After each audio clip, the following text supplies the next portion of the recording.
Welcome everyone to North of the Broad. I'm Robin Zimmerman, and as you know, we bring you our program from the Pat Conroy Literary Center in downtown Beaufort. An exciting event is coming up on April the 7th. It's called the Human Library. It'll be at TCL right here in Beaufort. With us now are Zoe Way.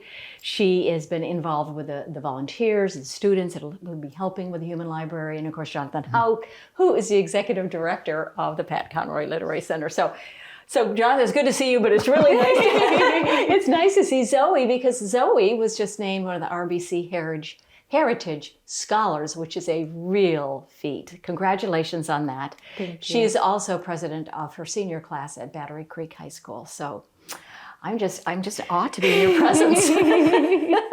So I want to start with you, Jonathan, about kind of what happens at the event. Kind of give the overall format, and then we'll talk about the students involved. Sure, absolutely. This is our fourth time to do a public version of the Beaufort Human Library. So the public is invited to come. It's free. And rather than checking out a book off a shelf, you're going to check out a person, a human being from here in Beaufort, community members who've lived a life very different from your own, and along the way have overcome some obstacle and learned something about life that they can now share and impart to others. So we sort of describe it as a combination of oral history and speed dating. Speed dating because you have a limited time window to do this. And so do you sit in front of them and then the two of you talk for 10 minutes and then you move on to the next person? Is that kind of how it works? Potentially more than just two of you. We do it in small groups, so it can be as many as 10 people if that's the comfort level of the book. But we rotate every 25 to 30 minutes. So every half hour, basically, you can have a different combination in a different group with a different community member sharing their story. And it starts at 12:30, goes till 4, but you don't have to be there right at 12:30, do you, Zoe? No, ma'am.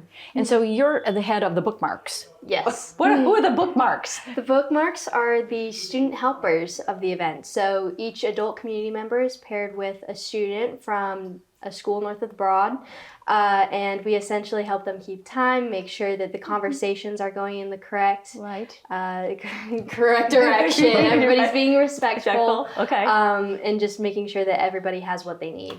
And you have also modeled this public event at your school, and you're actually going to speak to the district about taking this concept to all the high schools in the district, which is fabulous. Yes, ma'am. I was inspired by Jonathan's event. I actually met him through the Beaufort Human Library as an NHS student volunteer bookmark.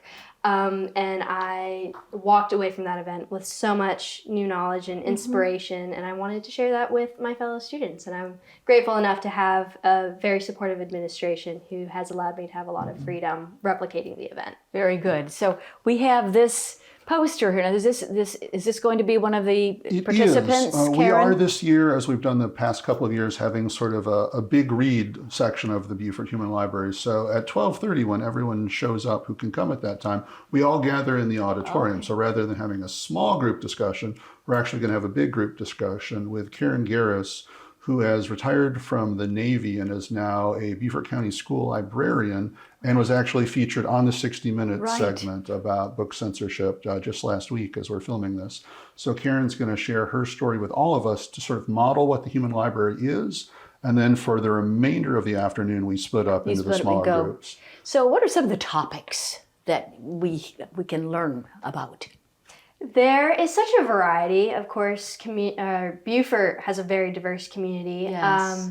And people's backgrounds vary extremely from their work and professional experiences, but also how that's been influenced by their personal experiences. Right. I believe we have a former Beaufort County School District student, 2 of them actually, who will be at this version of the Beaufort Human Library.